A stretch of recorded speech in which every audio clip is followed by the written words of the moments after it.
Gosh, I feel like things are going to be starting to be revealed in Wuthering Heights. We're looking beyond what surface says. We're looking, the moors, I feel like, have been described multiple times. We're trying to dig deep into what the freak is happening. But on the surface, Ellen has been basically kidnapped for 5 days while we don't know what's happening to Catherine. Heathcliff has taken Catherine away from Ellen, and she's just been locked up in Wuthering Heights for 5 days. So we don't know if Edgar Linton is still alive, if Catherine's dad is okay. We don't know what's happened. So quite the dramatic turn of events. Here in chapter 14, we'll see what's going to happen. On the 5th morning, or rather afternoon, a different step approached. Lighter and shorter, and this time the person entered the room. It was Zyla, donned in her scarlet shawl with a black silk bonnet on her head, and a willow basket swung to her arm. Scarlet, they love these red, crimsony, black colours. Ugh. "Eh, dear Mrs. Dean," she exclaimed. "Well, there's talk about you at Gimmerton. I never thought but you were sunk in the Black Horse Marsh, and Missy with you till Master told me you'd been found, and he'd lodged you here. What, and you must have got on an island shore, and how long you were in the hole. Did Master save you, Mrs. Dean? But you are not so thin, you've not been so poorly, have you?" "Your master is a scoundrel," I replied, "but he shall answer for it. He needn't have raised that tale. It shall all be laid bare." Yeah, Heathcliff is a master at absolutely spinning tales to people. He loves lying to everybody about everything. "What do you mean?" asked Zyla. "It's not his tale. They tell it in the village. About you being lost in the marsh, and I calls to Earnshaw when I come in." "Hey, there's these queer things, Mr. Hareton, happened since I went off, and it's a sad pity of that likely young lass and Count Nelly Dean." He stared. I thought he'd not had heart aught, so I told him the rumour. Master listened. He just smiled himself and said, "If they've been in the marsh, they are out now, Zyla. Nelly Dean is lodged at this minute in your room. You can tell her to flit when you go up. Here's the key." The bog water got into her head, and she would have run home quite flighty, but I fixed her till she came round to her senses. You can bid her to go to the Grange at once, if she be able, and carry a message from me that her young lady will follow in time to send the squire's funeral. To attend the squire's funeral? "Mr. Edgar's not dead?" I gasped. "Oh, Zyla! No, sit you down, my good mistress," she replied.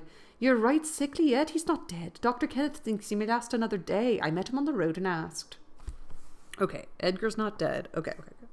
Instead of sitting down, I snatched my outdoor things and hastened below, for the way was free. On entering the house, I looked about for someone to give information of Catherine. The place was filled with sunshine, and the door stood wide open, but nobody seemed at hand.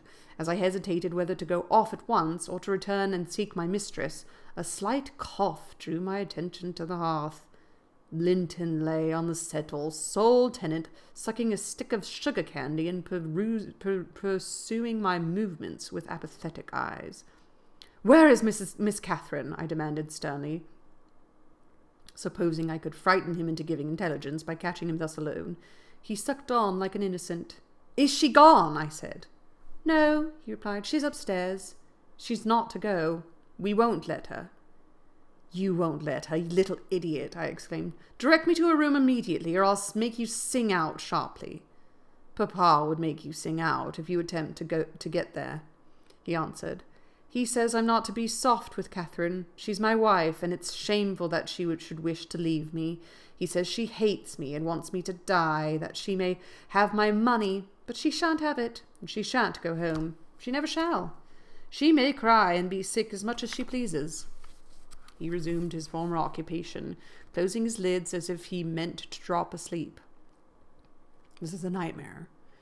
"Master Heathcliff," I resumed, "have you forgotten all Catherine's kindness to you last winter, when you affirmed you loved her, and when she brought you books and sung you songs, and came many a time through wind and snow to see you? She wept to miss one evening, because you would be disappointed, and you felt then that she was 100 times too good to you, and now you believe the lies your father tells, though you know he detests you both. and you join him against her. That's fine gratitude, is it not?" The corner of Linton's mouth fell, and he took the sugar candy from his lips. Did she come to Wuthering Heights because she hated you?" I continue. "Think for yourself. As to your money, she does not even know that you will have any. And you say she's sick, and yet you leave her alone, up there in a strange house. You have felt what it is to be so neglected. You could pity your own sufferings, and she pitied them too, but you won't pity hers. I shed tears, Master Heathcliff, you see, an elderly woman, and a servant merely, and you, after pretending such affection, and have reason to worship her almost, store every tear you have for yourself, and lie there quite at ease. Ah, you heartless, selfish boy." "I can't stay with her," he said crossly. "I'll not stay by myself. She cries so I can't bear it, and she won't give over, though I say I'll call my father. I did call him once, and he threatened to strangle her if she was not quiet. But she began again the instant he left the room, moaning and grieving all night long, though I screamed for vexation that I couldn't sleep." "Is Mr. Heathcliff out?" I inquired, perceiving that the wretched creature had no power to sympathize with his cousin's mental tortures. "He's in the court," he replied, "talking to Dr. Kenneth, who says uncle is dying truly at last. I'm glad, for I shall be master of the Grange after him, and Catherine always spoke of it as her house. It isn't hers. It's mine. Papa says everything she has is mine. All her nice books are mine. She offered to give me them, and her pretty birds, and her pony Minnie, if I would get the key of our room and let her out. But I told her if she had nothing to give, they were all mine. All mine. And then she cried and took a little picture from her neck and said I should have that. 2 pictures in a gold case. On one side her mother, and on the other uncle when they were young. That was yesterday. I said they were mine too, and tried to get them from her. The spiteful thing wouldn't let me. She pushed me off and hurt me. I shrieked out. That frightens her. She heard Papa coming, and she broke the hinges and divided the case and gave me her mother's portrait. The other she attempted to hide, but Papa asked what was the matter, and I explained it. He took the one I had away and ordered her to resign hers to me. She refused, and he struck her down, and wrenched it off the chain, and crushed it with his foot. "And you were pleased to see her struck?" I asked, having my designs in encouraging his talk. "I winked," he answered. "I winked to see my father strike a dog or a horse. He does it so hard. Yet I was glad at first. She deserved punishing for pushing me. But when Papa was gone, she made me come to the window and showed me her cheek cut on the inside against her teeth and her mouth filling with blood. And then she gathered up the bits of the picture and went and sat with her face to the wall. And she has never spoken to me since, and I sometimes think she can't speak for pain. I don't like to think so, but she's a naughty thing for crying continually, and she looks so pale and wild, I'm afraid of her." "And you can get the key if you choose," I said. "Yes, when I'm upstairs," he answered, "but I can't walk upstairs now." "In what apartment is it?" "Oh," he cried, "I shan't tell you where it is. It is our secret. Nobody, neither Hareton nor Zyla, are to know. There, you've tired me. Go away, go away." And he turned his face onto his arm and shut his eyes again. I considered it best to depart without seeing Mr. Heathcliff, and bring a rescue for my young lady from the Grange. On reaching it, the astonishment of my fellow servants to see me, and their joy also, was intense. And when they heard that their little mistress was safe, 2 or 3 were about to hurry up and shout the news to Mr. Edgar's door. But I bespoke the announcement of it myself. How changed I found him, even in those few days. He lay an image of sadness and resignation, waiting his death. Very young he looked, though his actual age was 39. One would have called him 10 years younger at least. He thought of Catherine, for he murmured her name. I touched his hand and spoke. "Catherine is coming, dear master," I whispered. "She is alive and well, and will be here, I hope, tonight." I trembled at the first effects of this intelligence. He half rose up, looked eagerly round the apartment, and then sunk back in a swoon. As soon as he recovered, I related our compulsory visit and detention at the Heights. I said Heathcliff forced me to go in, which was not quite true. I uttered as little as possible against Linton, nor did I describe all his father's brutal conduct, my intentions being to add no bitterness, if I could help it, to his already overflowing cup.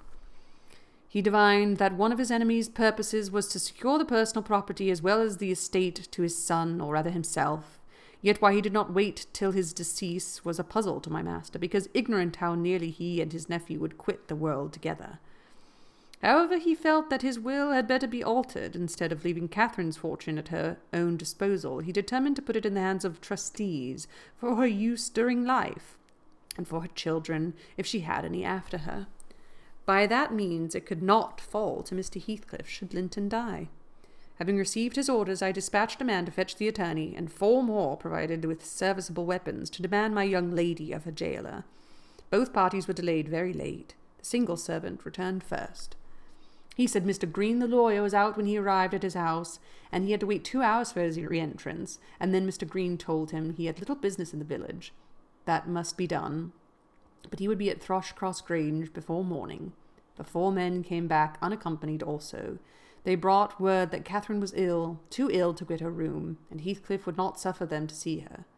I scolded the stupid fellows well for listening to that tale, which I would not carry to my master, resolving to take a whole bevy up to the heights at daylight and storm it, literally, unless the prisoner were quietly surrendered to us.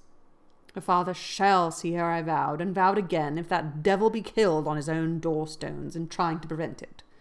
Happily, I was spared in the journey and the trouble. I had gone downstairs at 3 o'clock to fetch a gludge of water, and was passing through the hall with it in my hand, when a sharp knock at the front door made me jump. "Oh, it is Green," I said, recollecting myself. "Only Green." And I went on, intending to send somebody else to open it, but the knock was repeated, not loud, and still importunately. I put the jug on the banister and hastened to admit him myself.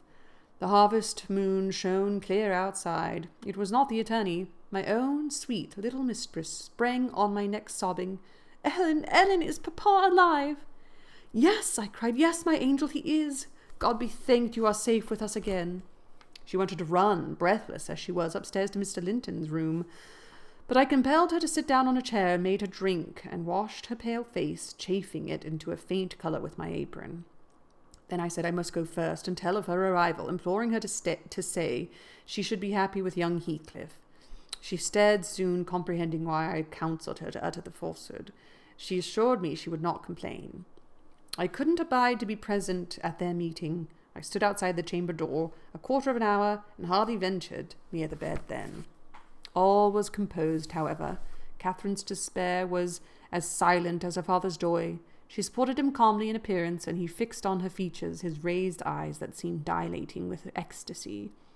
He died blissfully, Mr. Lockwood. He died so. Kissing her cheek, he murmured, "I am going to her, and you, darling child, shall come with us," and never stirred or spoke again, but continued that rapt, radiant gaze till his pulse imperceptibly stopped and his soul departed. No one could have noticed the exact minute of his death. It was so entirely without struggle. Whether Catherine had spent her tears, or whether the grief were too weighty to let them flow, she sat there dry-eyed till the sun rose.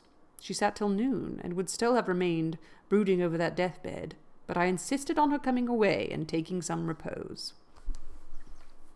It was well I succeeded in removing her, for at dinner-time appeared the lawyer, having called at Wuthering Heights to get his instructions how to behave.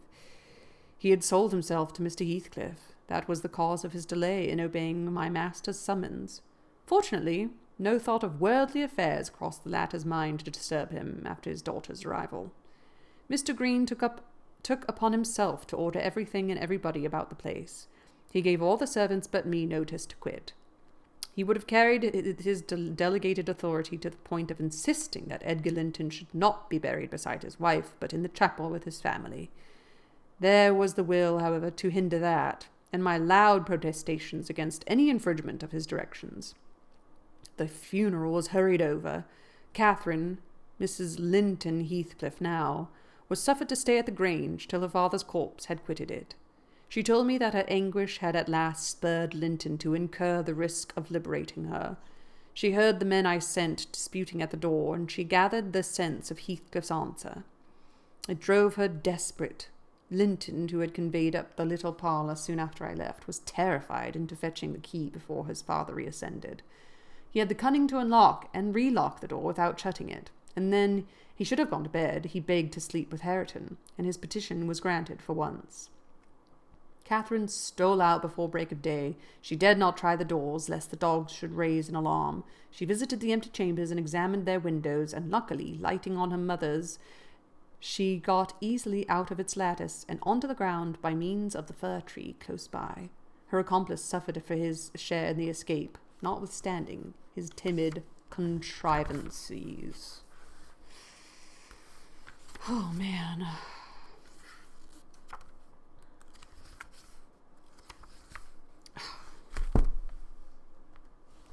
It's getting to that point where I just want to know what's going to happen, and I'm getting very impatient because there's just so much going on. And now Edgar's dead, and Catherine is getting beat by Heathcliff, and like, where is the love? Where is Heathcliff's this passionate love that I keep hearing about? I don't know. Chapter 15, coming soon to you live. Chapter 15. Happy reading to you all, and ta-ta!